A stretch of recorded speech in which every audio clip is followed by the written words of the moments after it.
Yes, sorry about that. I think I might have accidentally clicked end stream by mistake.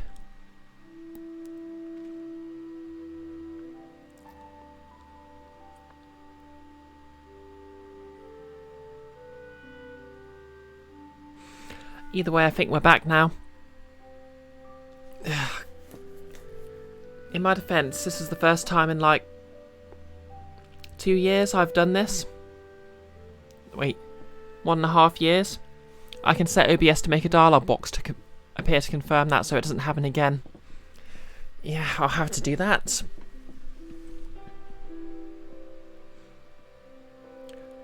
Well, for the few minutes I missed, basically Falcon's come into work late. He wanted to start drinking. He's worrying about the revolution. Sparrison's pointed out that that's just the possibility of a revolution is just like a Tuesday. And we're caught up.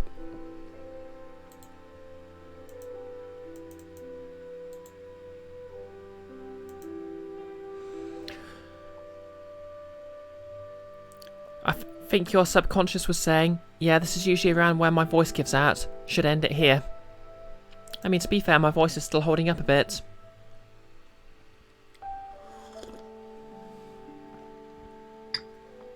Besides, I'm enjoying this.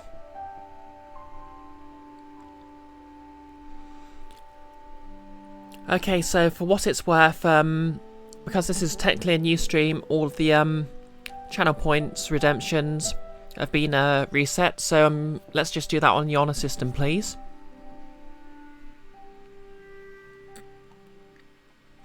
Yes, maybe you're right. Worrying doesn't do us any good.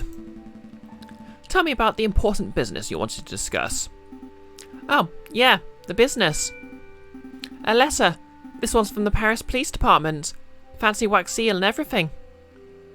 For all you think you're going to head out, hope I have a nice stream. Oh, thank you very much. I hope you have a nice evening. Thanks again for dropping by.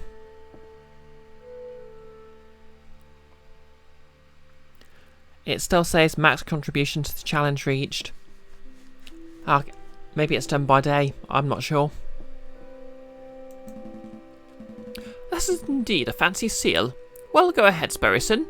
You may have the honours. All right.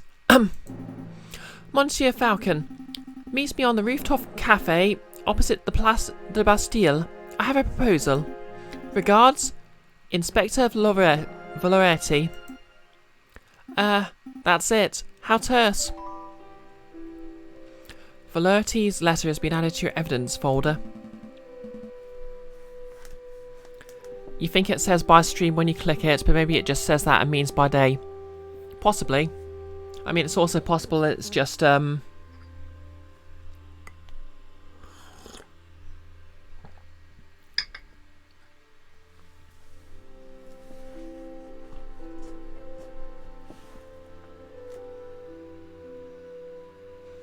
it detected that I literally just started the stream again.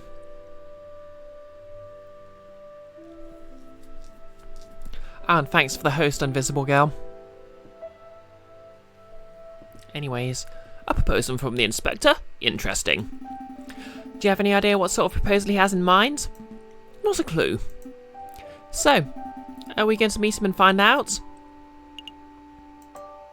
Might as well. I don't know what sort of proposal the inspector has in mind, but it would be foolish to reject it without hearing him out. Grab your coat. Alright, no dilly-dallying, I like it. Oh, but before I forget, I need to drop by the hospital at some point. What do you eat this time? No, it's not like that. Well, not entirely. I need to pay the bill from my last visit. Oh, that's reasonable. Sure, we can pay a visit, but the inspector's call should take priority, I think.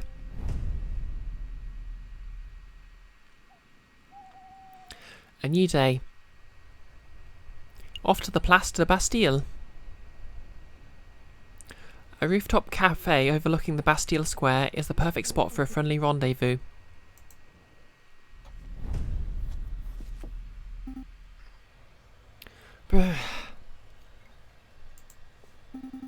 It's far too cold to be meeting on a rooftop cafe. Why couldn't the inspector have chosen a comfier location? Who knows? Maybe the inspector likes the view because it reminds him of his days guarding the Bastille under the Ancient regime. Wait, you think the inspector worked here during the Ancient regime? Do you think that's how he got his war wounds? It was a joke, Sparrowson. I'm pretty sure the inspector isn't that old. Well, well, well.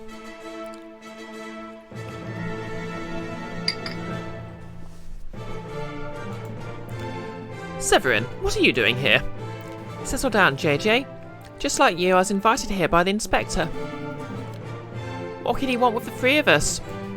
It is hardly unusual for lawyers and police of Flance to collaborate. The inspector probably has a big investigative role that requires all hands on deck. A big investigative role? Sounds juicy.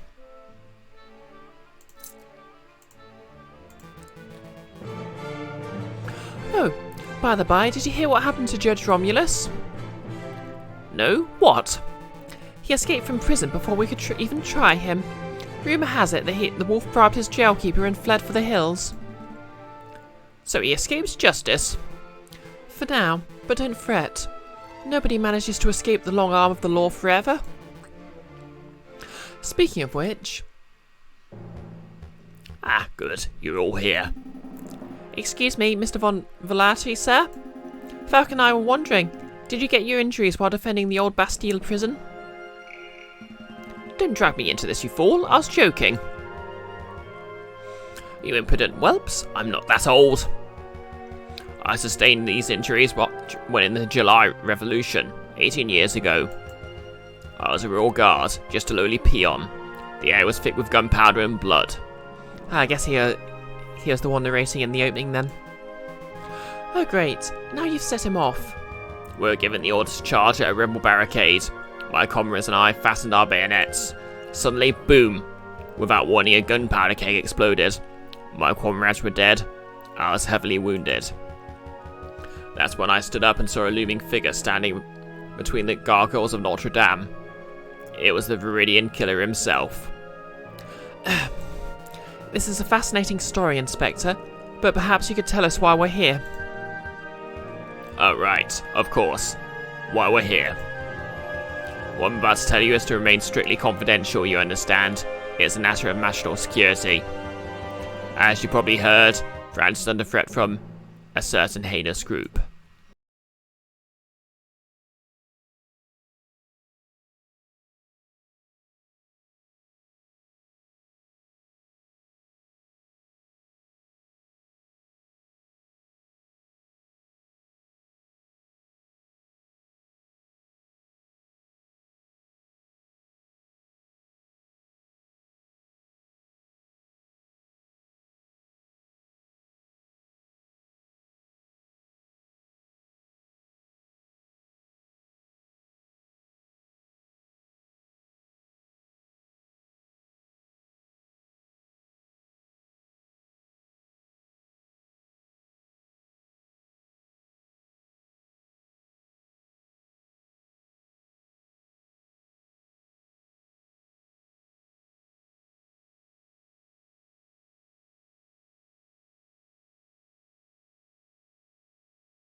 Indeed, and that's why it's paramount we find and strike at the heart of the rebel groups as soon as possible. For that, I need your help. What exactly do you want us to do? Interview citizens, scout locations, find a secret rebel meeting location that has escaped the eyes of the police. Do we have any leads? Just one. We know the rebels are having weapons supplied to them by a crooked merchant, who is only referred to as the Croque Monsieur. Like the sandwich? What? The Croque Monsieur. It's a hot sandwich. Cheese, ham, a little bechamel. Throw on some peppers if it's a Friday night. This has nothing to do with sandwiches. Croque Monsieur is the alias of an accomplished and notoriously dangerous arms dealer. In any case, that's everything the Parisian police know. That's everything? That's all you have to demonstrate after years of tracking? Naturally, as a public prosecutor, it is my duty to help the police with their investigative work. I would be honoured to lend any and all assistance. Suck up. That's very good to hear, Monsieur Cocorico. But what about you, Falcon? Well, to be honest, Inspector, I don't quite understand why you're asking me. I'm a private defence attorney. I work for citizens who get stuck in legal trouble. Rebel hunting.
That is not in your job description.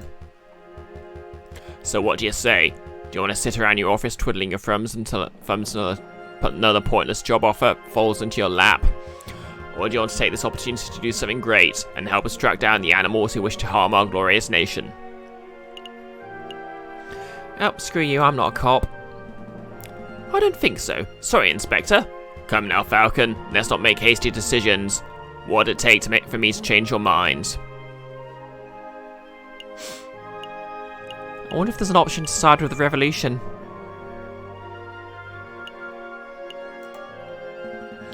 Nothing would convince me. I appreciate the offer, Inspector, but my mind is made up. That is most unfortunate. Well, then I shan't keep you any longer. Thank you for your understanding. Come along, Sparrowson. We have business to attend to at the office. We do? All right, we do. Good day, Falcon. Good day, Inspector. Good day, Severin. Falcon always was a little pig-headed. Maybe he feels put off by working with us roosters of justice. Or maybe, I dare say, he feels sympathetic to the rebel cause. Oh, he's on to me. In any case, I should probably start my investigation into the croque monsieur. Not so fast, Monsieur Cocorico. There's something else we need to discuss. I must say I'm a little disappointed, Falcon. I know the Inspector is an unlikable nincompoop, but I was hoping you could look past that and accept his offer. If not for the glory of serving France, at least for their, money. I think you misunderstood, Sparrowson. We aren't going to be sitting here twiddling our thumbs. But we don't have a case. No, but we have plenty of work to do. We must find this so-called croque monsieur and track down the rebels. Huh? You inspected the Inspector's offer, but you're going to do the work anyway? I'm confused. Knowledge is power, Sparrowson.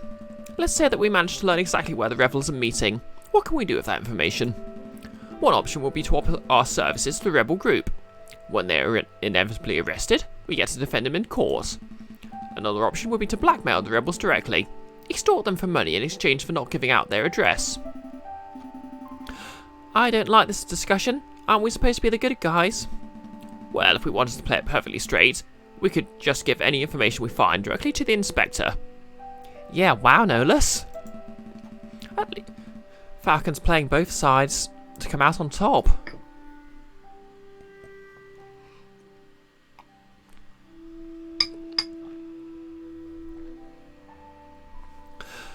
At least now we can do our investigation without having to play by the Inspector's rules.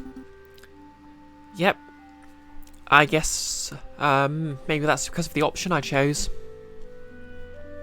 That's true, I guess. Alright, you convinced me. We'll uncover the identity of the croque monsieur, and we'll track down those rebels. And then? And then we'll play it by ear. Yeah, we'll wing it.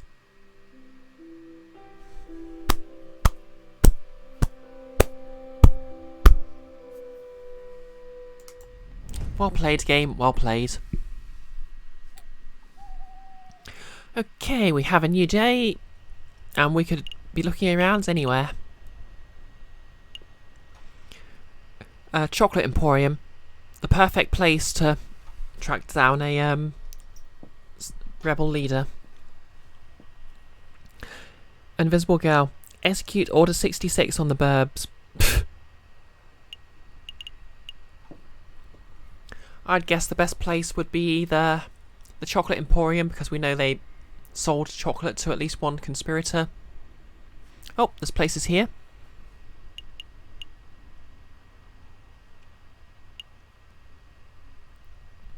The Pont d'Art and La Salpêtrière. Hasn't already used wing it in at least 2 cases. Yeah, could have. Do you think I pay attention?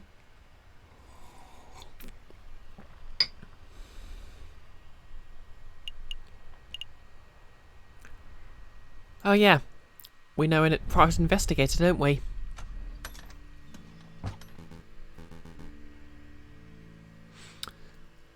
Well, this is most unexpected. Monsieur Falcon, Monsieur Sparrison, I believe this is our first time meeting without disguise or pretensions, as it were. But first things first. Mousy, will you finally fetch our guests some tea? Of course, Monsieur Volps, of course.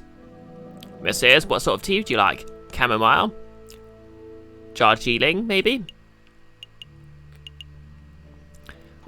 Coffee. I don't suppose you have any coffee, do you? Heresy! Now, Mousy, if our guests prefer coffee to tea, that's not for us to judge. I suppose they'll be wanting milk and sugar too. Oh yeah, 3 spoonfuls would be lovely. You have no taste at all. Okay, I guess they're supposed to be British. I apologise for Mousy. He's supposed to be opinionated when it comes to matters of hot drinks. Can't blame him. It's an important issue. Let's get down to business. To defeat the Huns. Sorry. What is it you two came here for? We just have a couple of questions. Monsieur Volps, have you heard of any rumours of an uprising? Of course. These days a man can't walk into a tavern without hearing an angry man whispering about violence and revolt. I dare say that Paris might find itself in the midst of yet another revolution before the end of winter. But what can you tell us about the dissenters specifically? Do you know where they're meeting? I'm afraid I only know what you can read in the papers, monsieur. I know anti-government protesters were meeting out in the open until the government clamped down on large public banquets. With the banquets gone, who knows where the dissenters went. I see. Unrelated. Croque Monsieur is a great breakfast. Yep, it's a nice sandwich. Perhaps I can assist you with something else. Have you ever heard of a person called the Croque Monsieur? And no, we're not talking about the sandwich, unfortunately. The Croque Monsieur? Are you referring to the black market salesman? The man who claims to be able to procure anything, no matter how illegal? Yes, that sounds exactly like the person we're looking for. Do you know him? Me personally? No, monsieur. I just know of his vile reputation. I see. Then do you have any idea how we can find him? Meeting the Croque Monsieur face to face is not easy. The man does not make himself known to just anyone after all.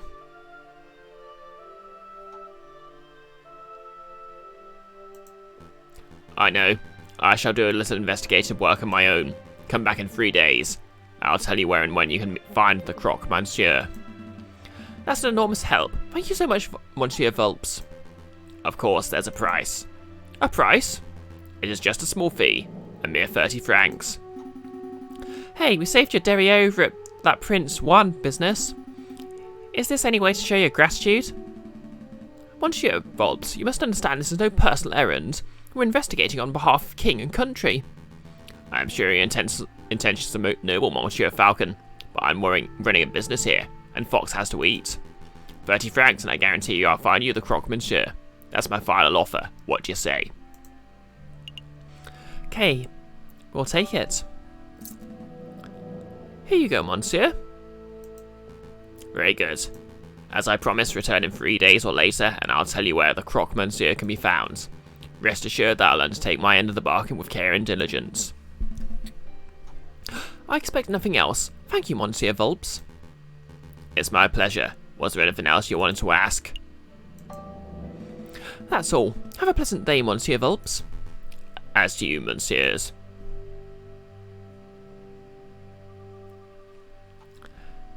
Tea's ready, Monsieur Vulpes. It's ready. I'm afraid you're too slow, Marcy. Oh, bother. I love the characterization in this. Okay, so 3 days.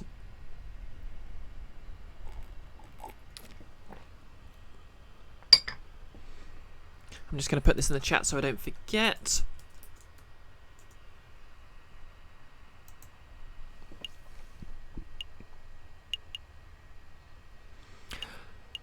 Okay. Tavern, perhaps? No, no drinking. Bad Falcon. Calm down, Sparrowson. I'm just here for information. Taverns are the first place people go to moan about the government. Therefore, they're perfect rebel breeding grounds. Ah, that makes sense. It's you two. What'll it be today? Wine or beer? I'm afraid it's just questions for now, Madame Quenelle. We're looking for a man called the Croque Monsieur. Have you seen him? No, that name doesn't sound familiar at all. Okay, have you heard any of your patrons bad-mouthing the government? Of course, this is a tavern, hun. If people couldn't come here to grope and talk politics, where else could they go? That's true, but has anyone stood out? Well, just between you and me, the pair on the drinking floor have been acting very shifty. Now, I'm not saying they are or they aren't rebels, but they're doing far too much talking and not enough drinking, if you know what I mean. I think I do. Thank you, madame. Let's see where to go. Let's play cards.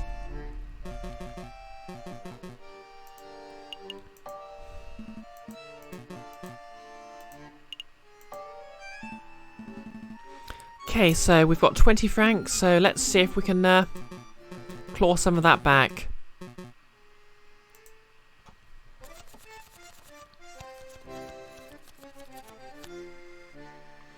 No less, you're hella tired to be honest, and you'll think you have to take your leave and see if you're waking up to do some chores or end up falling asleep. That's fair enough. Thanks for dropping by. I'll probably only be another 3/4 of an hour, well, another 20 minutes or so anyway.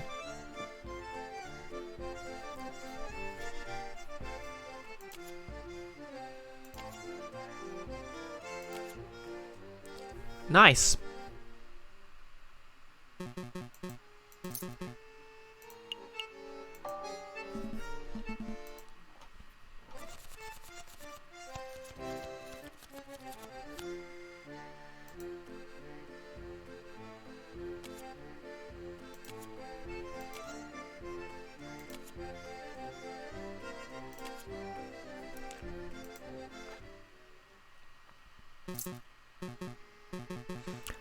You'll watch the VOD later, fair enough. I will have a good one indeed. Okay, let's try that again.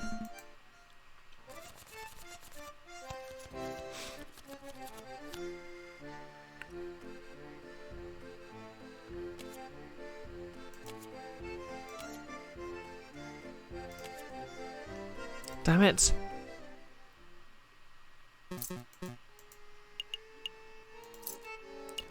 Okay, I'll just try and win back the amounts I had to start with and then I'll give up.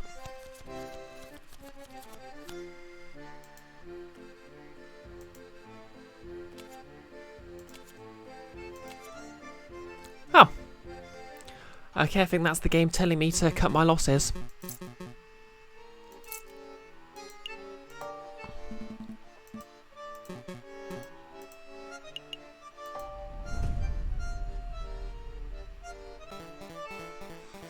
And that's when the Mademoiselle told me to put the order in. No idea where she's going to keep him, though. Pierrot, you know she hates being called the Mademoiselle. You're going to get stuck with guard duty again. Oh, right you are. The Madame is his, then. Wait, she ain't married yet, is she? So why do we have to call her Madame? Why don't you ask her yourself? No way. She'd straight up eat me alive if I asked that directly. Wait, hush up. Do you smell that? It smells like... eavesdroppers. Can I help you, messieurs? What were you two talking about just before we rudely interrupted? Well, I'd like to include you in our conversation, but to be perfectly honest, I don't think that's any of your business.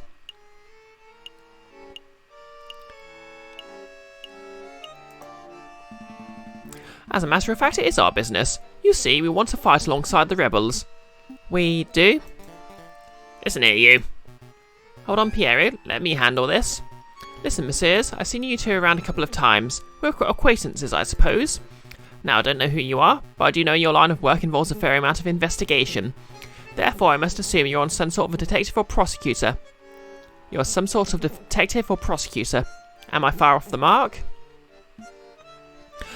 Well, as I thought. Now, I don't claim to be any part of any secret rebel alliance. I've never heard of such a thing. If I remember of any such hypothetical group, I'd not allow the entry of a man of law like yourself. Understood? Damn, that's a solid shutdown. Yes, I'll try asking something else. Monsieur, have you heard of a man called... Falcon, wait! There's a slight chance these guys might be rebels, right? So if we ask directly, they might be scared off. Good point. I'll try to keep it subtle.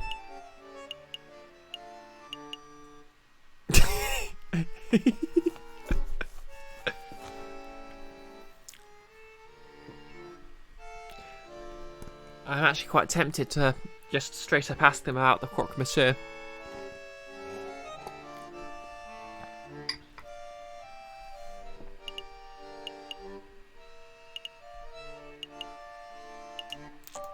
Oops. Monsieur, I see you're carrying a rifle. Evidently. Who manufactured it? Ah, good question. See, most hunters around here are carrying old French Charvels, but this beauty is something special. See, it's an American, from the Springfield Armory, model 1812, percussion lock firing mechanism. An American musket, you say? That's certainly quite special. It must have been hard to procure. It's true that you can't buy guns of this quality from standard street sellers, but if you know the right people... Please go on. Well... Okay, listen carefully. You didn't hear it from me, but to meet the croque monsieur. Actually, it'll be foolish for me to explain in public. It'll be much easier if you take this. The Book of Judges? What is this? Some sort of law book? The book subject is not important. Just take it. Oh, I see. It is the Book of Judges. From the Bible. Old Testament stories of God smiting people and stuff. I appreciate the gift, monsieur, but I'm not religious. Nor am I. Then why are you... Just take it, you idiot. Bible box we used to pass random code phrases, don't we? Code phrases? Pierre, please, I'm trying to be low-key and I can't do that if you're mouthing off that big beak of yours. Right you are. Try to forget what my friend said.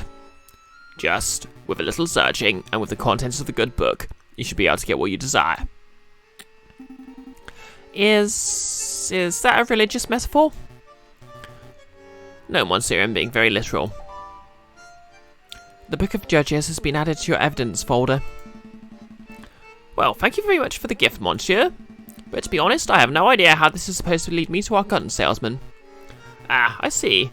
Well, I hear there is an excellent friar who performs Bible readings at Notre Dame Cathedral. Perhaps if you show the man your new book, he'll be able to find you a particularly spiritual passage. Are you sure this isn't a religious metaphor? I feel like you're trying to convert me. I assure you, I'm secular as they come, monsieur. Friar at Notre Dame Cathedral. Thank you, monsieur. I'll make a note. Was there something else you wanted? Thank you for your assistance, messieurs. Nothing. Get out of here already. You two seem like decent fellows. You shouldn't get involved in this rebellion business. Just do whatever you need to do with the croque monsieur and get out of Paris. That's what a smart person would do. I appreciate the advice, monsieur. Okay, I guess we're done here. One more card game.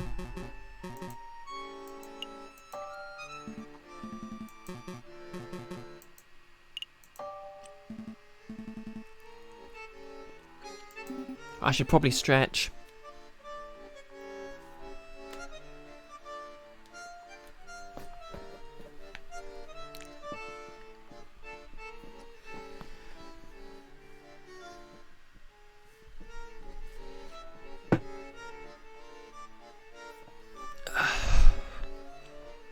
Yeah, right. Don't get cocky, Falcon.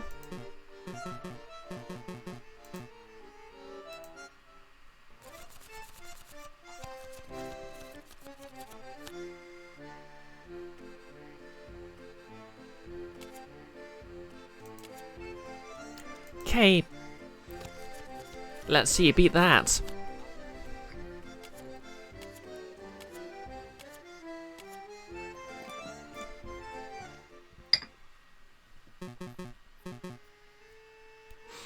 Okay, I'm up to 25. Yeah, one more.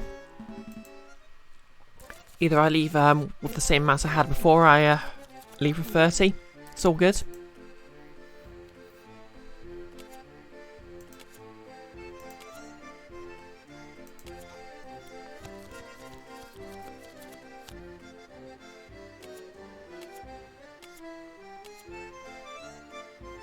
$30 it is.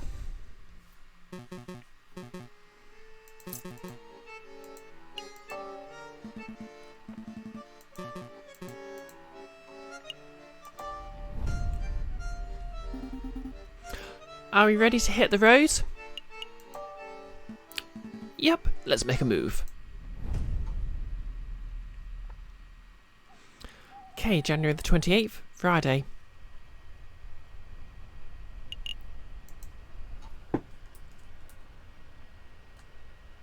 Two days.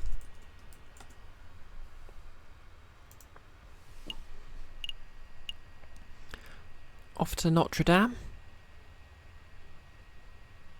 Oh. It's a cutscene.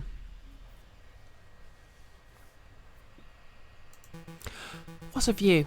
You can see the July column so clearly from up here. Le Cox has an exclamation point. Yeah, those exclamation points basically mean those cutscenes you can see. Ah, Cocorico, you're already here. Do you have news about the croque monsieur, or is this about the other matter? Here you go. As requested, the full register of those who entered Paris Law School and the full list of graduates. Very good, let's take a look. Now could you please tell me what this is about, Inspector? What exactly are you looking for? Look at this list of graduates. Do you see any names you recognise? Well, I see my own, class of 1837, and I see that moronic prosecutor, Rupert Rabington, under the class of 1846. Oh, and there's J.J. Falcon's name under the class of... There's J.J. Falcon's name under the class of 1832. Very good. Now let's take a look at this register from page 1829. See anything amiss? Well, I don't see JJ's name, but I'm not quite sure what that implies, Inspector. The explanation is simple. J.J. Falcon changed his name sometime between 1829 and 1832, right around the time of the July Revolution. And why would he do that? Why indeed. Monsieur Cocorico, you and I are roosters. We're birds of justice, birds of French national pride. But Falcon, he is a bird of prey. It's in his very nature to draw out his talons and lash out at those around him. I have no doubt that, when the pressure rises, he will show his true colours. I'm not sure I agree with your personality assessment, Inspector. I have always suspected JJ was a buffoon, an imbecile and a troglodyte, but I would never describe him as a person of malice. Time will tell. Do you need me for anything else, Inspector? Or shall I continue my investigation into the croque monsieur? There is one more thing. Take this. A pistol? No thank you, Inspector. These are dangerous times. If you face a violent threat, you can't hope to defend yourself with that riding crop of yours. I'm well aware. I just find these ghastly things tend to escalate situations rather than mitigate them. That's what everyone says during peacetime. Take it. Thank you me when it saves your hide. Fine. I'll keep a hold of it. Well, Monsieur Cocorico, you have been most helpful. I'm just doing my duty. Good day, Inspector. So I think earlier there was a suggestion that basically Falcon changed his name because he didn't like his family or something.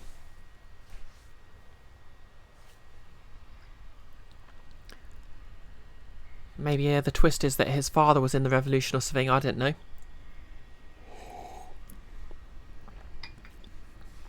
In any case...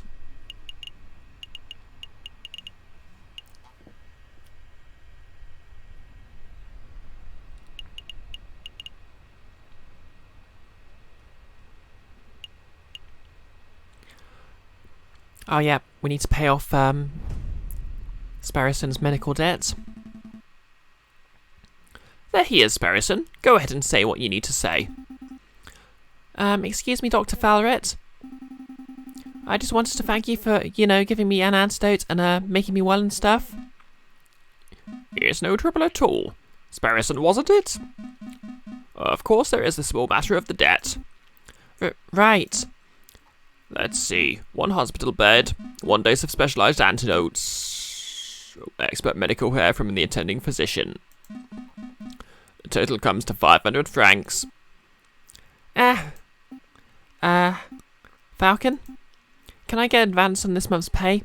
And next month's, and maybe a month after's? Calm down, Sparrison. I'm sure the doctor's a reasonable man. He'll surely allow you to pay in instalments. Of course. Leeches. Oh, thank goodness. With my current wages, I should be able to fully pay off the debt by the 20th century. Hey, your pay isn't that bad. Now, there's no need for quibbling. I have a suggestion. You messieurs are lawyers, yes? If you do some pro bono work for me, I may be able to knock down the bill a little. Maybe to say 100 francs. Oh, that sounds much more manageable. What kind of legal work do you have in mind? Debt collection. That actually sounds quite fun. It'll be a nice change from this croque monsieur nonsense. Yes, give us the details, Doc. There is a man I treated for a small injury a couple of years ago. He's been evading my attempts at collecting on his bill ever since. I wouldn't normally pursue medical bills so aggressively, but I know the man is a successful inventor. He can easily afford to front the bill. I'd appreciate it if you would pay him a visit and strong-arm him into loosening his purse strings.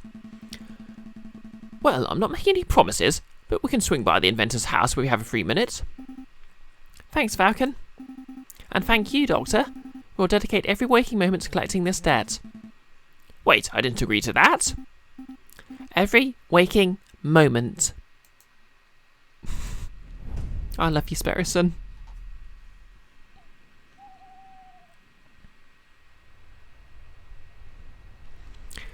Okay.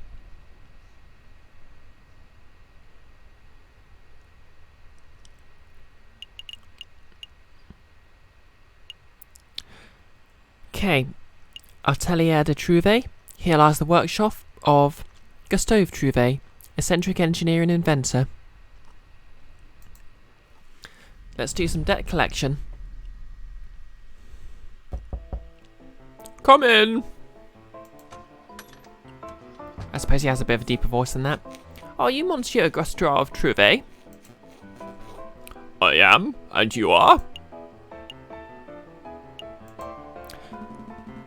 We're lawyers, sent on behalf of Dr. Folray. We're here to collect that debt you owe. It's time to pay up, monsieur. Oh mon dieu, I completely forgot about that. Listen, I would be happy to pay, but it looks like I don't have quite enough money on hand. What to do? What to do? I know, I have a brand new invention that will blow the doctor's socks off. It's a device that will completely revolutionize the surgical field. I imagine the doctor would prefer hard cash. Wait, I imagine the doctor would prefer hot cash over some gadget. Oh, thanks for the TSMR emote, Jan.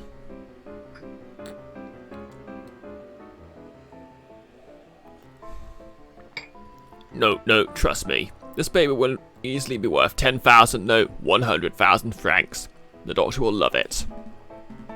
Oh, all right then. Hand the device over and I'll pass it along to Dr. Fulray straight away. Well, it's not that simple.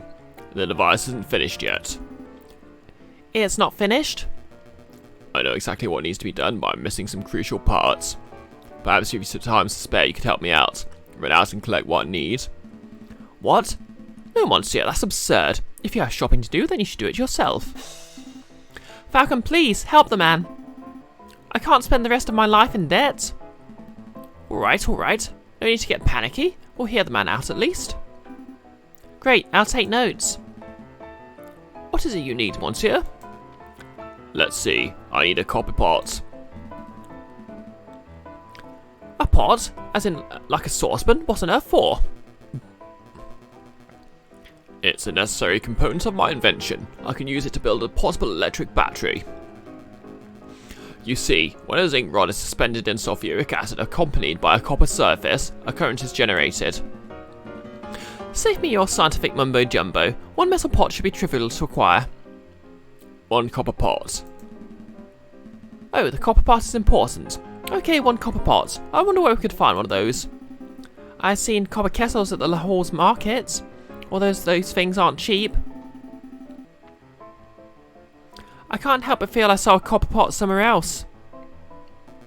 What else? String. High-grade string to bind some components of the device together. Seems simple enough. I imagine Lahore's market would have that in abundance. Can we really afford to blow our whole budget at the market, Falcon? Surely there's a cheaper way to acquire string. Look, I have a loose thread in my jacket. Take it. The string must be of higher quality than... Wait, the string must be of higher quality than that, Monsieur. I need something that's fishing line grade. Oh, I see.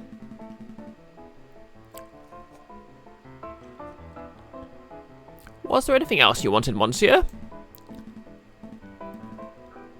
Some books, confectionaries, alcohol, groceries, perhaps? No, that's everything. Alright, I've got it all written down. Shopping list has been added to your evidence folder. I feel a little conned. We're here to collect on a debt and left with a shopping list. We're going to follow through and get Monsieur Trouvé's items, right? We'll see. Well, good thing I paid a detective to do all the hard work for me.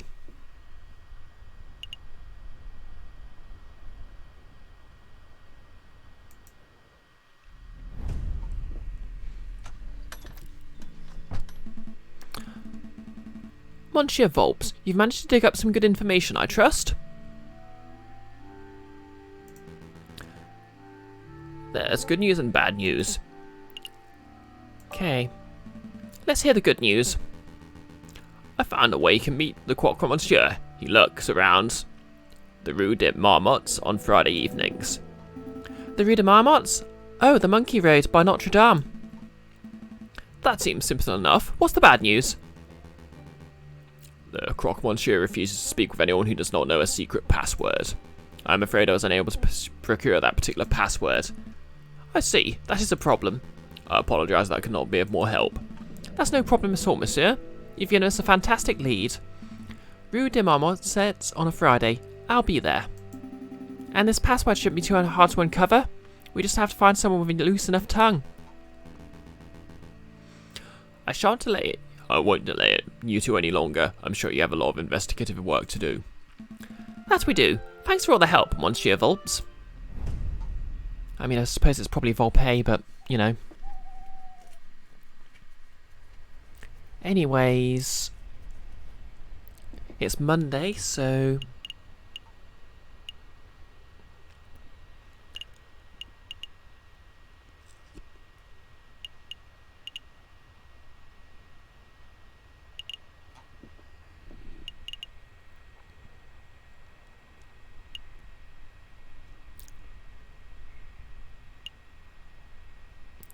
If I go to the bridge, I can probably get a fishing line from the fisherman. Well, if it isn't the rude lawyers. You know you owe me, big guy. I owe you? Yep, my fishing line snapped when I dragged you out of the water the other day. Had to buy a new reel.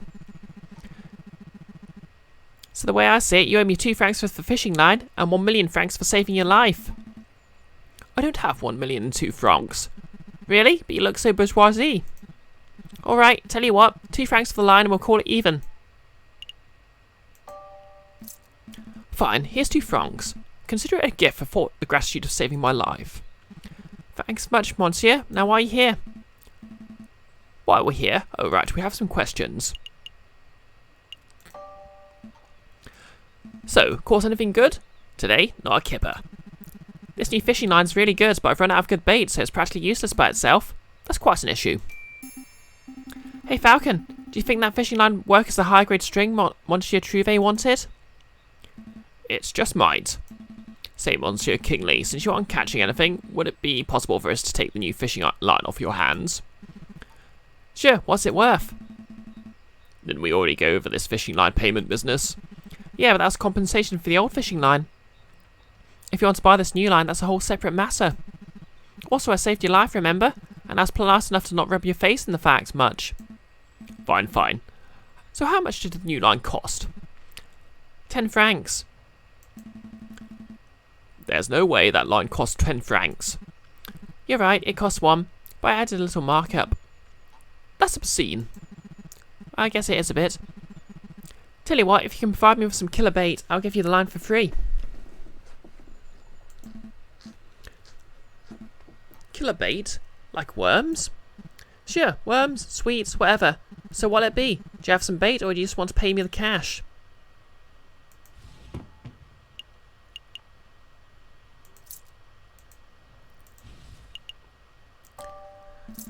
I'm done playing this stupid runaround fetch quest nonsense. Here's the 10 francs. Excellent, and here's your line. Wait, hold on. Now I have no fishing line or bait. I didn't think this deal through. Oh well. Can I help with something else? Have you heard of a man called the Croque Monsieur? A man called the Croque Monsieur? Nope, doesn't ring any bells. That's a strange name though. Did the man name himself after the sandwich, or was the sandwich named after him? I have absolutely no idea. I can only aspire to have a sandwich named after me one day. The Sparrowson. Thick slices of white bread, mayonnaise, cheese, chicken, bacon, slices of sausage, honey glazed ham. Stop! You'll give us all heart attacks. I think we're done here. Happy fishing, monsieur. Wait, I think we're done here. Happy fishing, monsieur. Bye, Monsieur Fisherman. Hey, you know I hate being called that. Okay, I have the line. Where would I get a pot?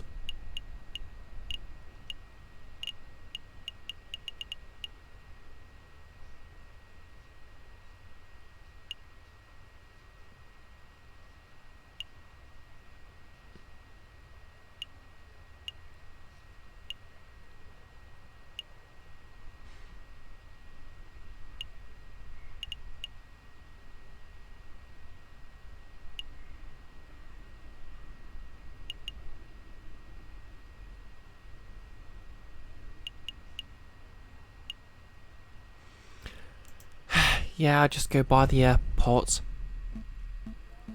Okay, so we need a copper pot and a piece of string. What options do we have? I see Thatcher Spider's silverware store.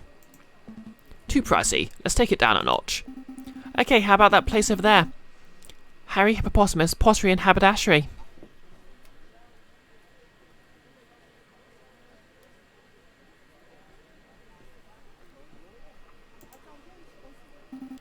That name just rolls off the tongue.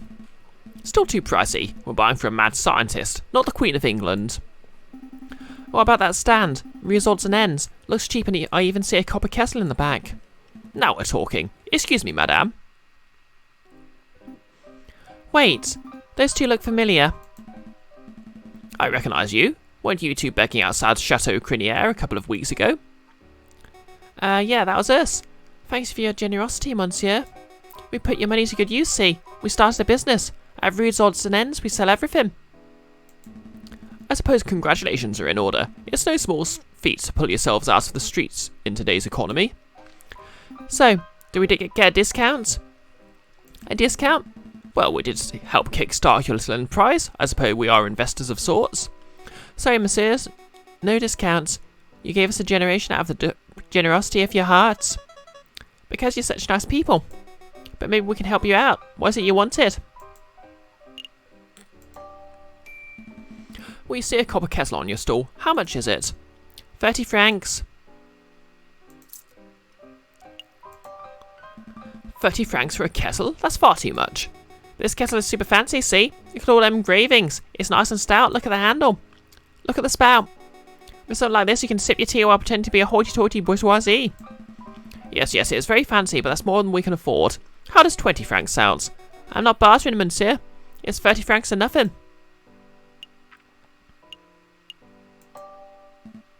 Forget it. A 30-franc kettle doesn't fit into our budget. We understand. It's a little pricey, ain't it? Do you want to hear something else, monsieur? Do you have any string or fishing line? Yeah. Here we go. A nice long reel, strong of thread. Looks to be 10 meters or so. That work? I think so. How much? 15 francs. 15 francs for string? Come on now, that's ridiculous. It's no ordinary string, messieurs. It's a string for 1,000 uses. You can make a fishing rod, you can fix something that's broken. You can play cat's cradle. You can stitch some clothes with it. You can tie someone up. Okay, you've both made your pitch. But it's still too much. Sorry, but there's no way I'm spending 15 francs on a piece of string. We understand? You want something else, monsieur? That's all, madame. Thank you for your help. Sure to come back if you forgot anything, monsieur. Come back soon. Okay. Wednesday. There's still time. Where would I get a copper pot? Stop dilly-dallying, Falcon. We have a rebel group to find. Okay, I was kind of hoping there'd be one at the office.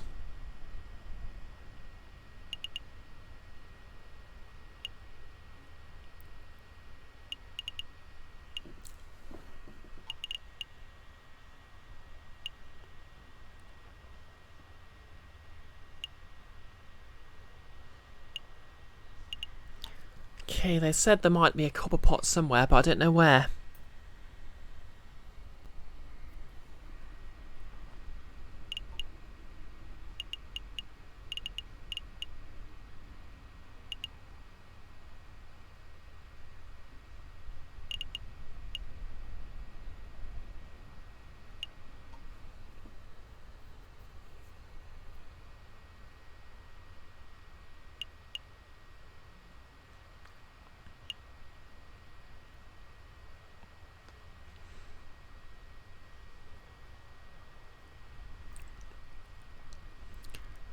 Okay, I guess there's only one thing I can do. Play cards until I have enough money.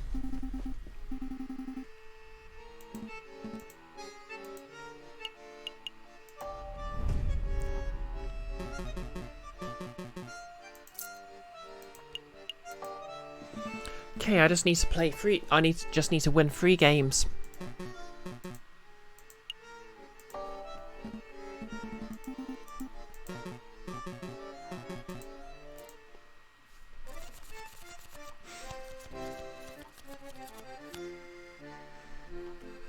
Thanks, Invisible.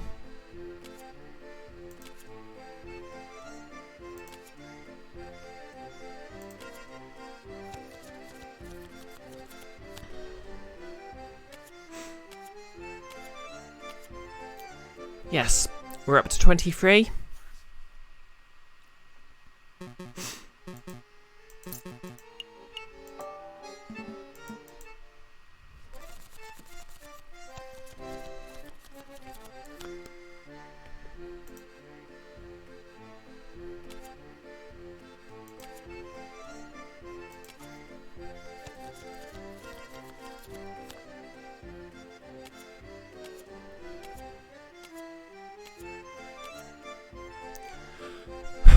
28.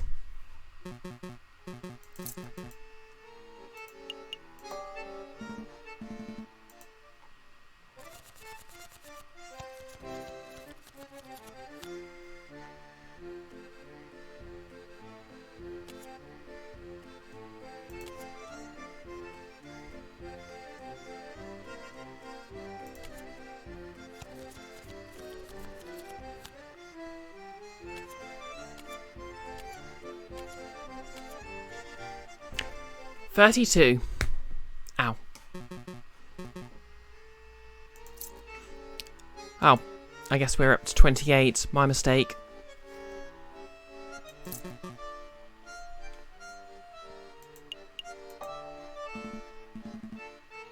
Could have sworn I started with 18.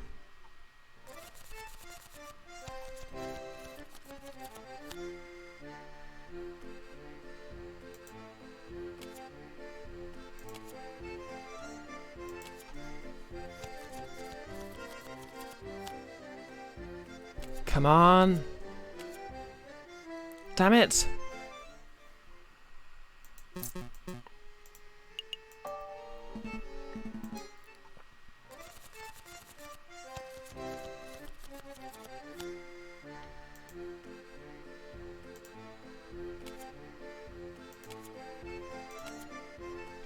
Damn it.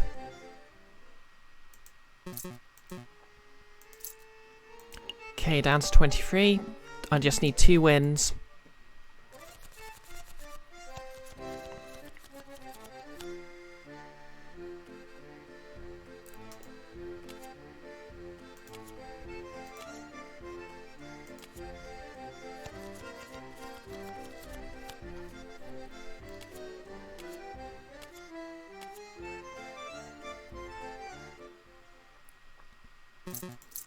Okay, I'm back where I started.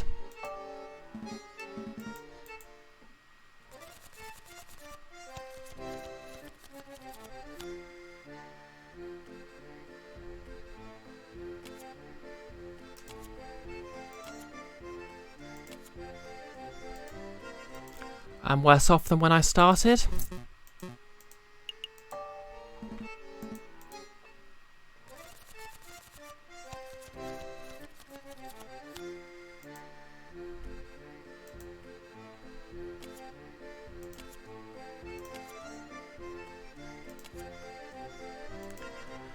Even worse off than when I started.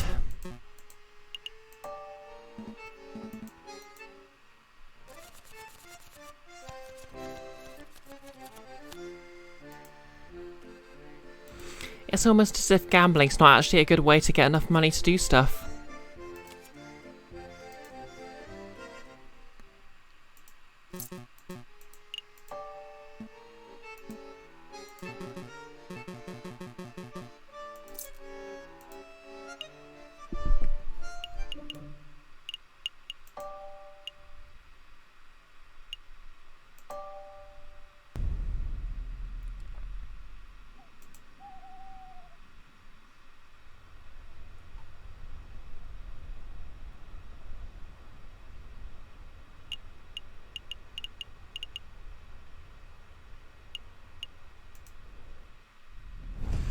Okay, let's try this again.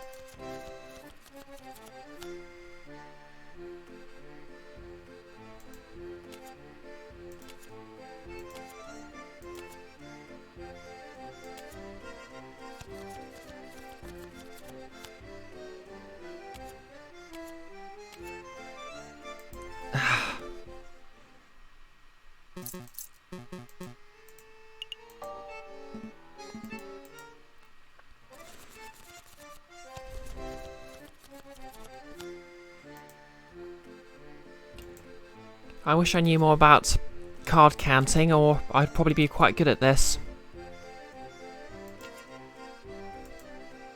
But I don't, so I'm not.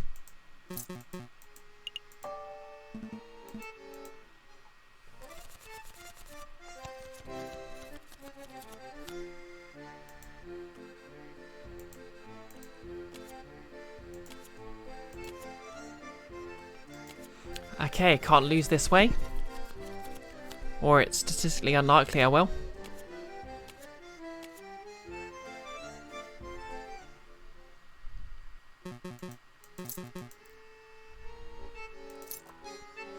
Oh, thanks for the raid, Pony.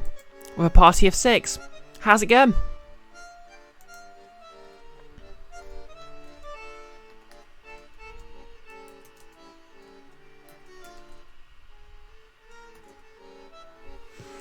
I'm losing all my money. Gambling.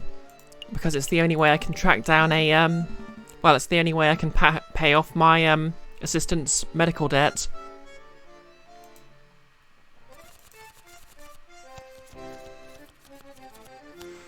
You've been putting off streaming for a while. Oh yeah, thinking about it, I don't think you have streamed for a while. How'd it go? You were playing Watch Me Get Beat in your Salty E run, where you played Guilty Gear Strive. Oh, good. Damn it. Here we get to, you get to find out how bad I am at blackjack.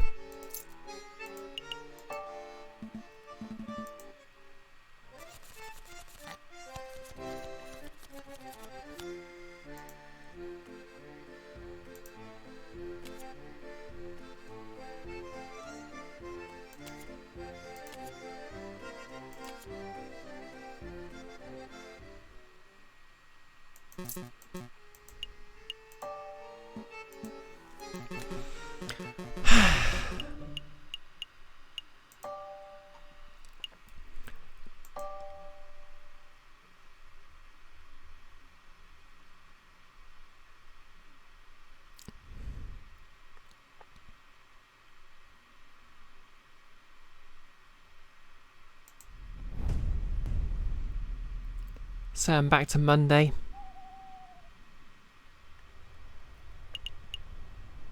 And I completely forgot I did what I did on this day.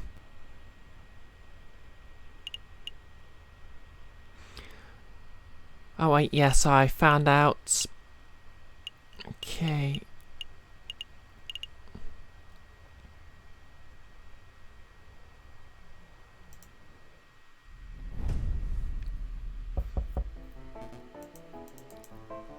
Okay, so we already read.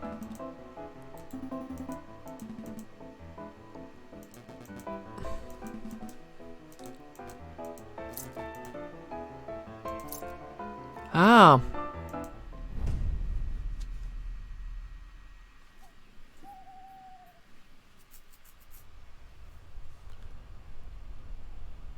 Okay, so he's paid us 5 francs. That's actually left us in a slightly better position. Because I need 30 francs to buy the copper pot.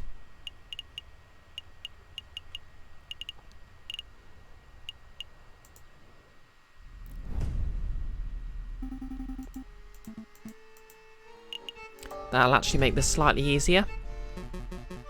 I just need 2 wins.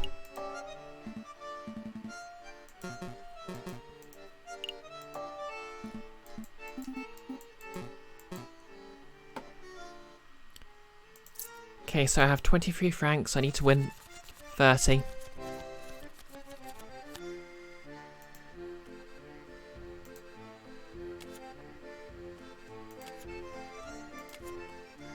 Damn it!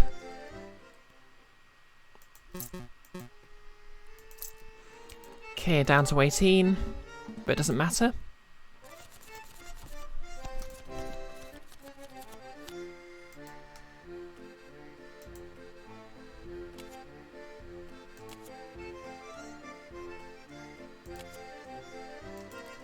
I'm very bad at this.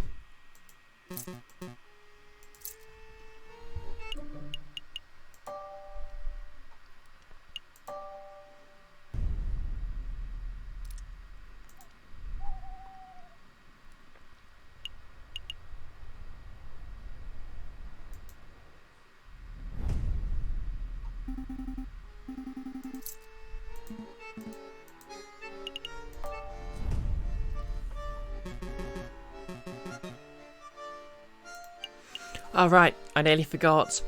So So for everyone who came in through Pony's stream, I'm BisectedBrioche, a transgender streamer, she, her pronouns.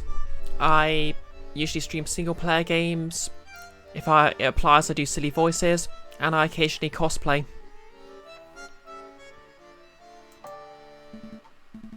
Oh, and on Fridays I'm also in a D&D game on another channel.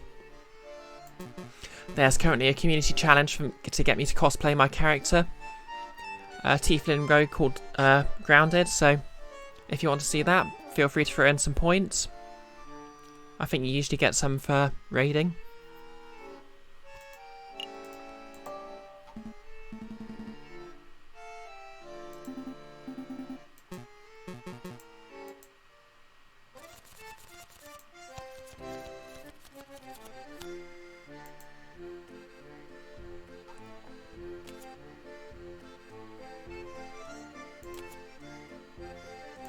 Okay, probably not going to get better than 18.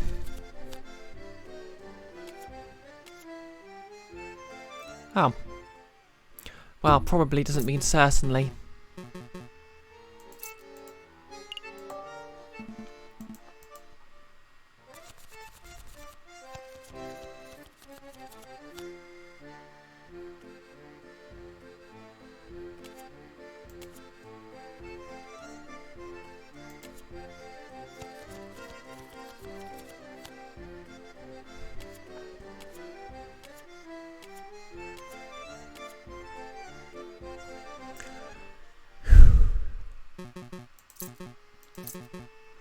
Okay, back to 18.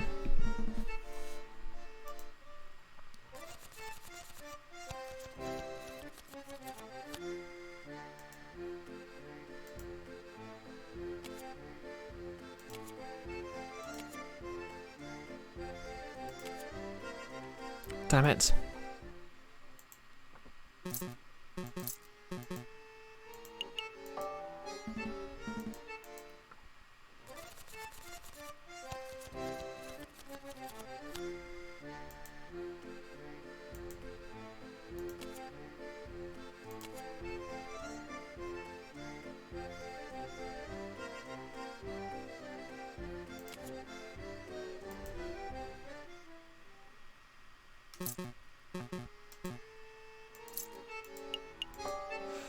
I don't suppose anyone who knows more about how to play blackjack can help me out here.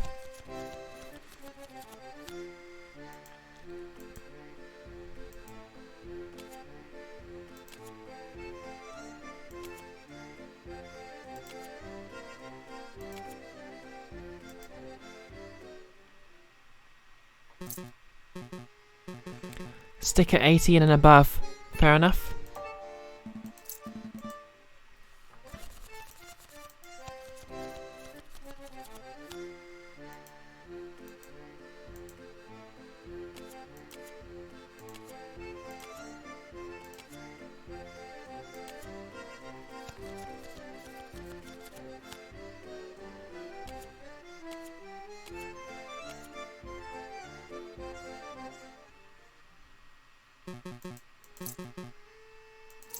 Okay, 13, so I need to win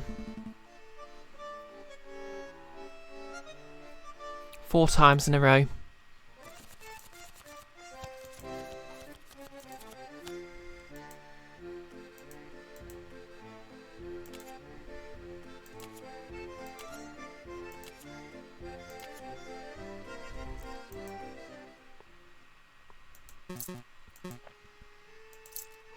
Might as well just load at this point.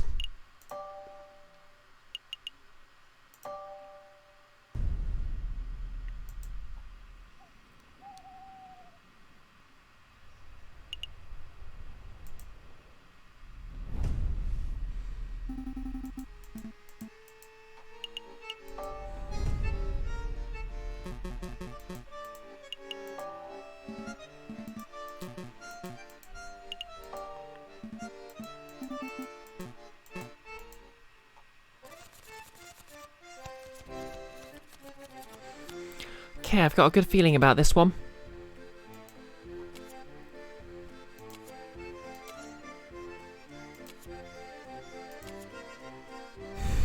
Okay, not so good.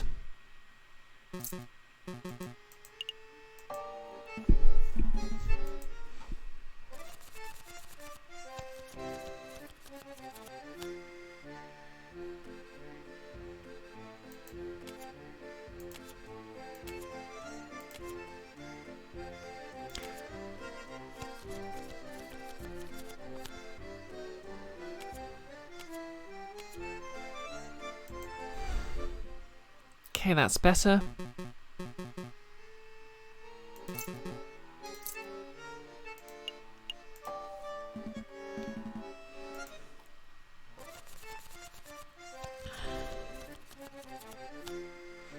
Okay, 23.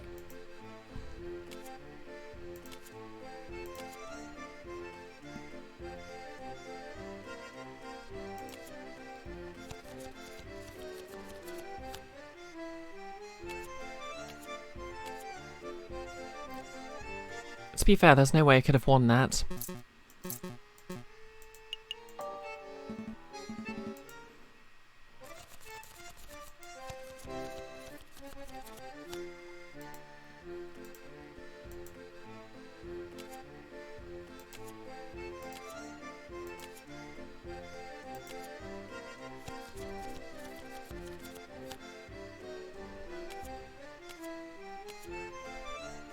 Seriously?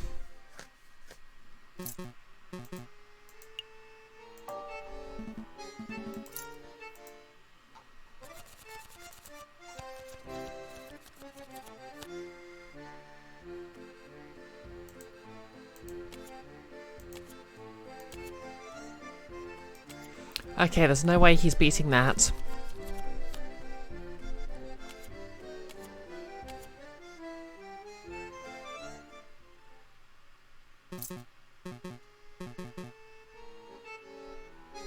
If I didn't know better, I'd say the game knows I've been save scumming.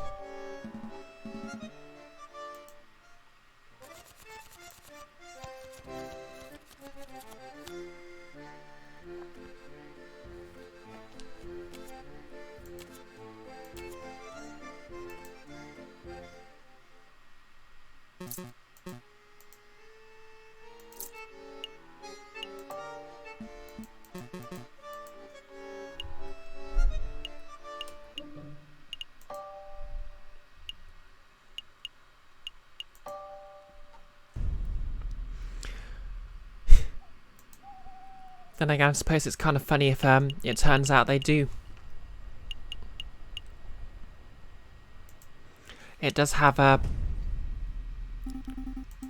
something in it to tell if I've been save scumming.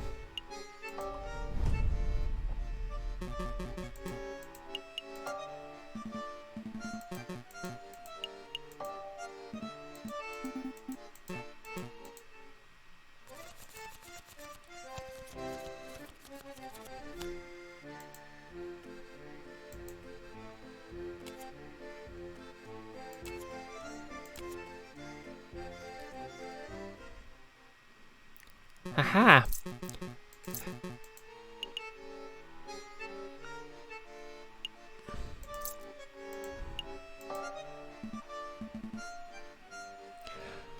The cat warmer, you don't think you'd be okay with a game judging you for your save scumming? Yeah, me neither. I'd never beat Phoenix right without it.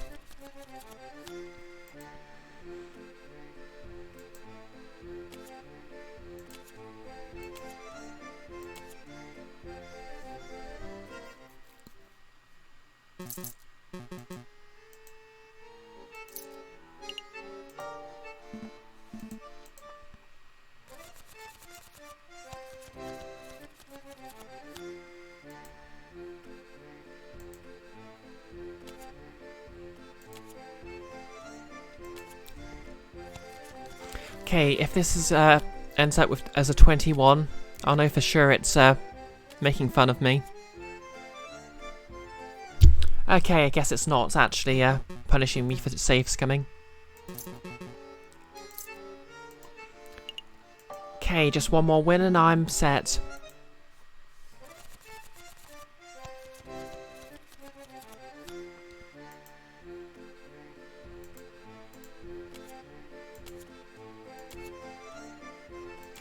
Okay, there's no way it's beating that.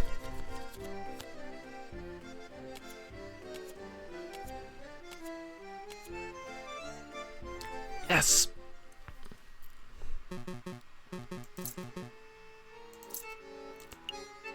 Nope, I'm done. Let's go buy that kettle. Actually, you know, might as well drop by the drinking room to see what I can learn. Falcon and Sparrison return to the drinking floor, but nobody appears to be interested in conversation. Okay, we're done here then.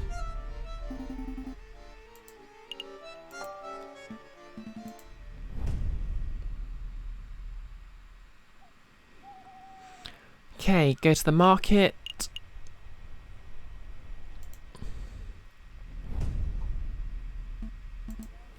Okay, so we need a copper pot and a piece of string. What options do we have? Okay, been there. Blah, blah, blah, blah, blah. Hello, it's you two again.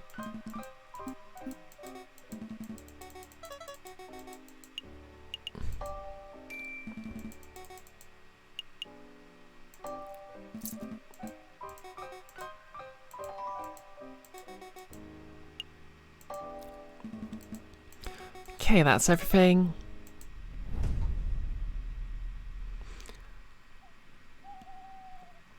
It's Friday, so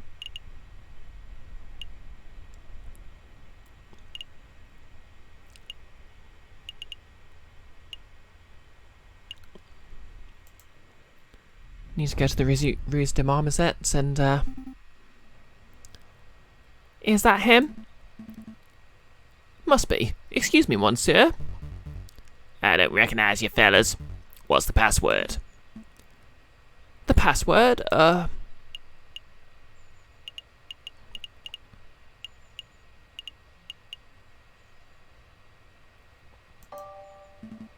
Hunter 2? A wise guy, huh? I don't like this one bit. I'm out of here. Wait, monsieur. Come back. Hunter 2.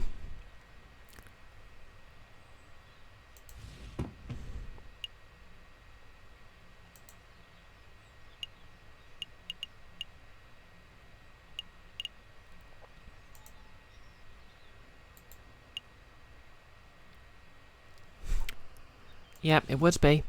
He's gone. He's gone, Falcon. Damn.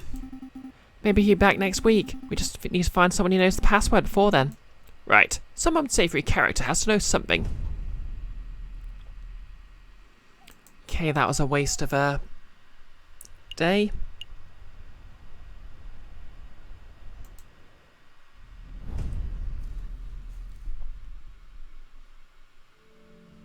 Meanwhile, Friar Remus.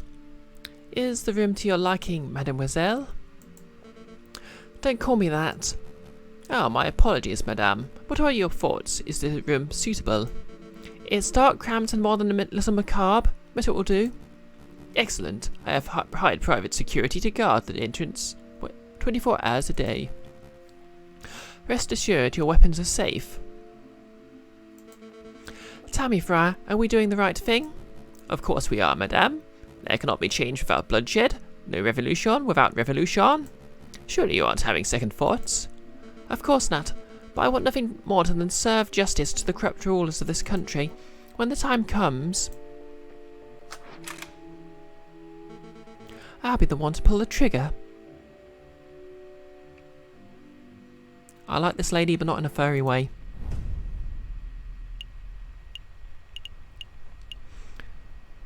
Okay. Oh well. We've got his stuff. Come in. It's you two. Have you managed to gather the materials I need? Yes, monsieur. The string and the copper pot. Exactly as described. Here you go. What? What is this? A fancy kettle? It's made of copper, I suppose, but what an odd choice. Yes, you had peppercorns. I have no idea how it happened there. It was a little tricky to procure the necessary items, but with a bit of asking around, we managed to find suitable substitutes. There's a general store down the street that sells string and discounted copper pots and the like. I had assumed you'd have gone shopping there. Well, no matter. Give me 1 minute and I'll finish assembling the device.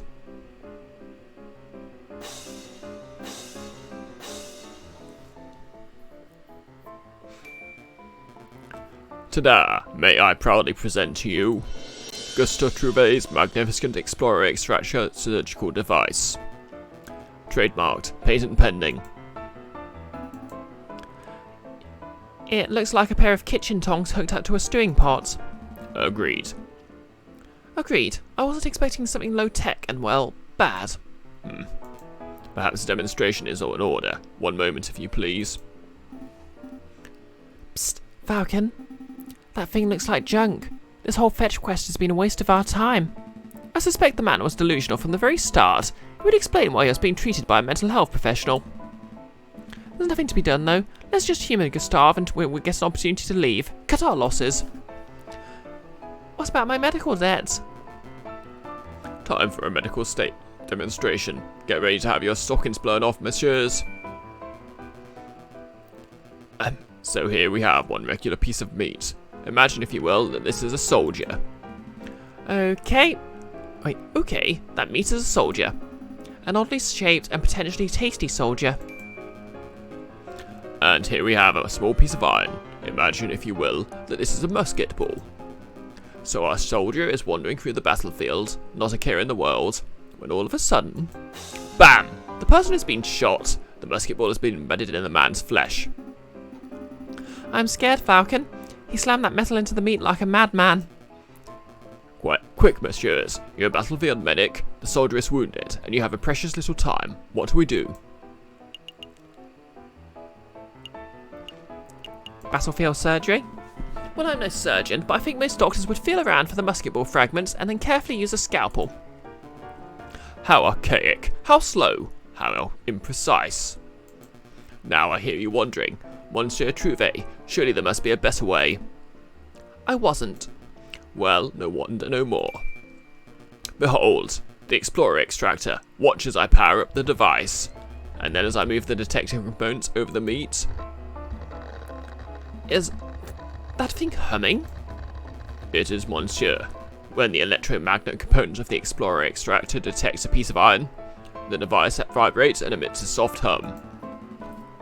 I must say, I'm actually impressed, monsieur. A device that can detect metal beneath flesh? That's innovative. I've never heard of such a thing before. Yeah, but why limit it to battlefield surgery? You could repurpose that thing to be some sort of treasure hunting device. That'd make you really rich. Hold your horses, messieurs, hold your horses. I'm not done yet. You have only seen half yet of the device's capabilities. The exploration part. Now you can witness the second part. Extraction. Did that thing just... Yeah. Yep, sucked out the bullet like a pip from a grapefruit. Behold, the original piece of iron, removed swiftly and precisely from the flesh. So what do you think? Pretty revolutionary, huh? I think that meat looks a lot less appetizing than before. It's practically exploded. I have no idea what to think. Monsieur Trouvé. Monsieur Trouvé, you are a strange and mildly terrifying individual, but I cannot fault the innovation of your device. We shall pass it along to Dr. Falfrey and let him decide its worth. Explorer Extractor has been added to your evidence folder. Ah, thank you. Thank you. I'm sure the good doctor will approve. I'm hungry. Let's pick up some steaks on the way back to the office. Let's not. Okay, I guess I'm gonna...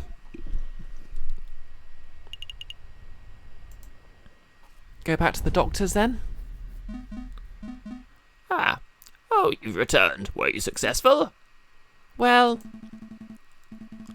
Monsieur Trouvé didn't have any money, but he did give us something that he claimed to be extremely valuable. Go ahead, take it. He said that you can keep it.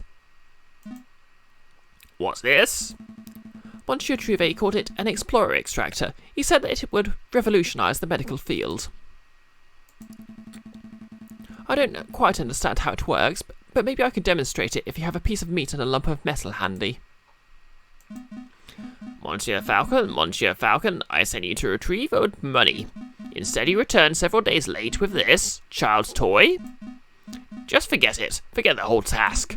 It was foolish of me to rely on private attorneys, and it was foolish of me to assume that a crazy inventor would produce money when asked. Keep your toy. Good day, messieurs. So do I get a discount on my bill, Dr. Fowray?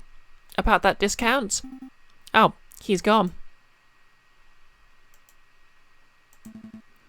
Sorry, Sparrowson, it doesn't look like you'll be getting your discount. Well, there go my year's wages. So, what do we do now? Get back to our investigation into the croque monsieur and the rebels, I assume. We've wasted precious time on this fool's errand. Okay.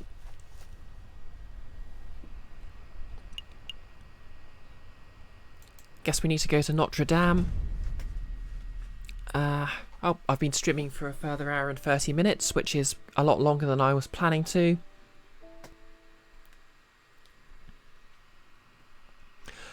So I guess I'll just do this one day and then I'll finish for the evening.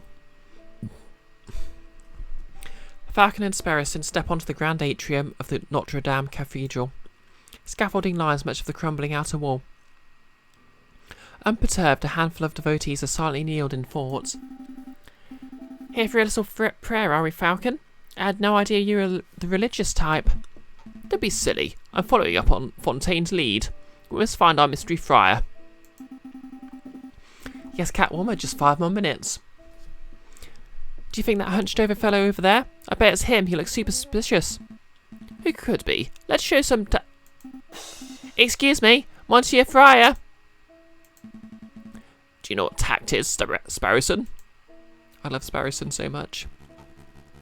Welcome, my brother. Wow, my brothers, welcome. All are welcome under the roof of the house of God. Are you here to confess your sins, or perhaps you wish to join our services? Actually, Friar, we're here because...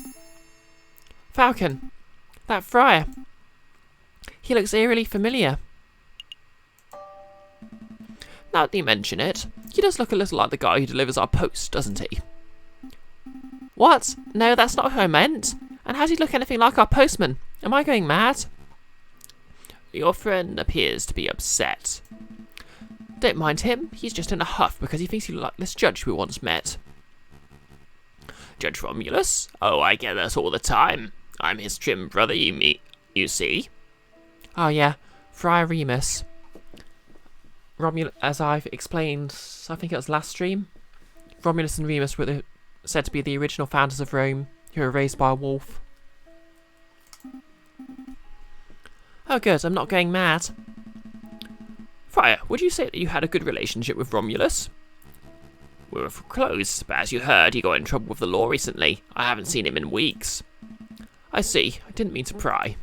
It's no trouble, but tell me, why are you here, my brothers? Oh right, we have a couple of questions. Friar, we have something we'd like to show you. Could you take a look at this? We heard you could give a special passage reading. I see, you have your own copy of the Book of Judges. I think you'll find chapter 15, verse 11 to be particularly enlightening. Let's see, chapter 15, verse 11... This chapter follows the journey of Samson, the heroic judge with a divine strength.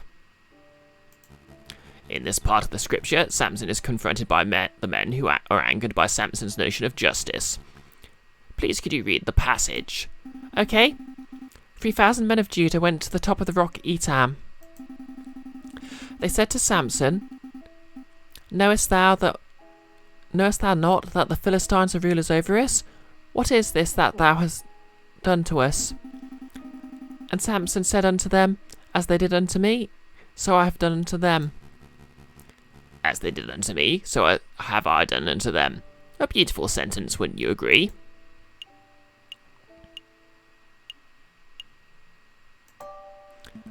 It sounds a little barbaric, to be honest. I think as a society we've moved past the need for petty tit-for-tat revenge. You must understand that Samson was a judge. Not a judge of today who sits on a high chair and files endless paperwork, but an old judge, a holy judge, a shopette. Wait, a chauffette. Chauffettes were to be admired and feared. They made their own judgments and dispensed their own punishments. I'm starting to ramble, aren't I? Okay, let's get back to the point. The key word of the day is Etam. That's the name of the cave where Samson hid. The Rock of Etam. Etam, got it. I'll make a note. It's like a backwards mate, but I'm confused. What do we do with this key word? That is for you to learn on your own, my brothers. You appear to be intelligent. I'm sure that if you put your faith in the right people, you can uncover the truth. We'll see what we can do. Is there anything else I can help you with today?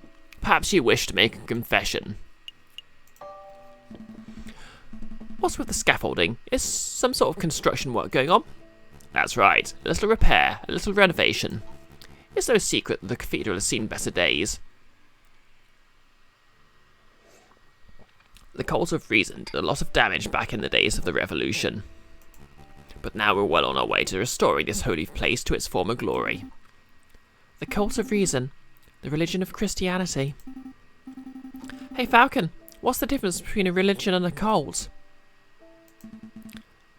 Don't be rude, Sparrowson. Don't worry, my brother. I understand how it is. To a young person, all ideologies look like gobbledygook in different packaging, don't they? Pretty much. Then maybe you'll come to learn the differences as you grow up. I promise. Some ideologies are worth following to the very end. But let's not talk any more about cults and ideologies. Did you want anything else? I think we're done here. Thank you for your time, Friar. Go in peace, my brothers. Oh wait, it was Frere, not Friar. Okay, it's Monday, so I've got one more week.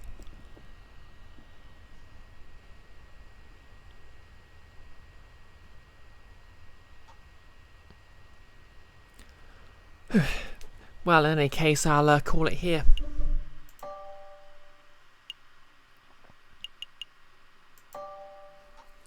It is currently 9:45 here, so I think that's enough streaming.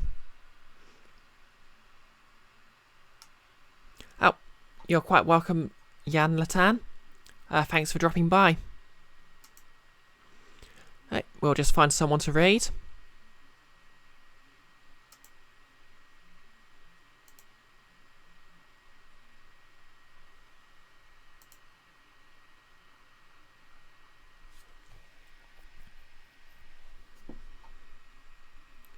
Oh, service host sysmain's up to its old tricks.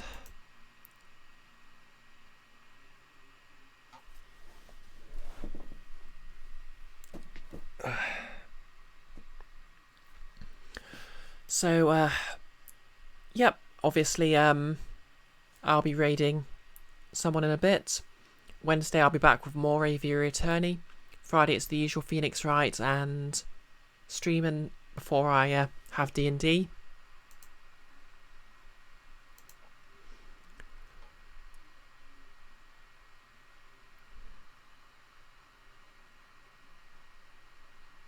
Oh, thanks for the love, Catwarmer.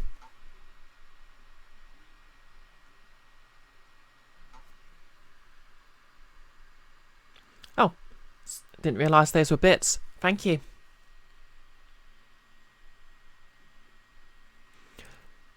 For 100 bits. You're quite welcome. I hope you all enjoyed it.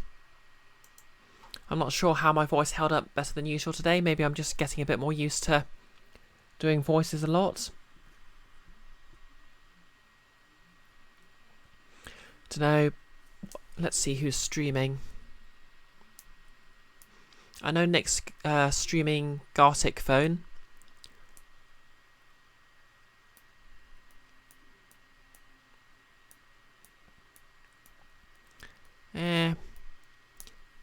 Yeah, I guess he's the only person I really know who's streaming right now, so I guess I'll have to stream him. I mean, raid him.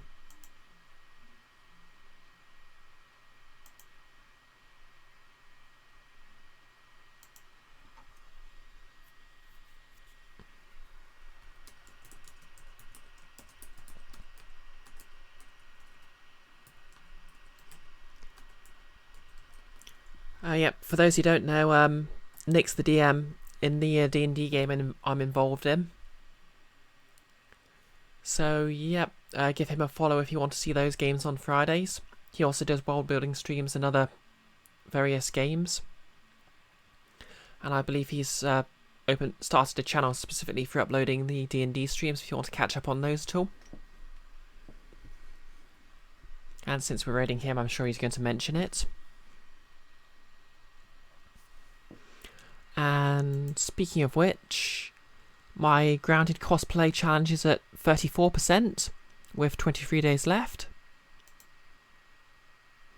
And speaking of which, if you want updates on how my cosplays are going and various other miscellaneous, you can follow my my Twitter. There's a link to my Twitter and YouTube channel below. Just that way. And as I said, I'll be back on Wednesday with more Aviary Attorney. I don't know how close I am to the end, but I might complete it on Wednesday, in which case I'll probably just throw up a poll for the next game to play. But in any case, it looks like the raid time is about to run out, so see you in 3, 2, 1, and I hope you have a lovely evening.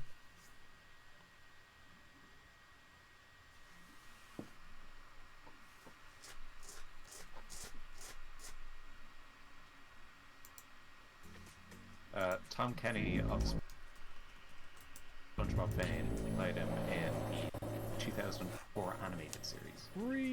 Welcome to this madness.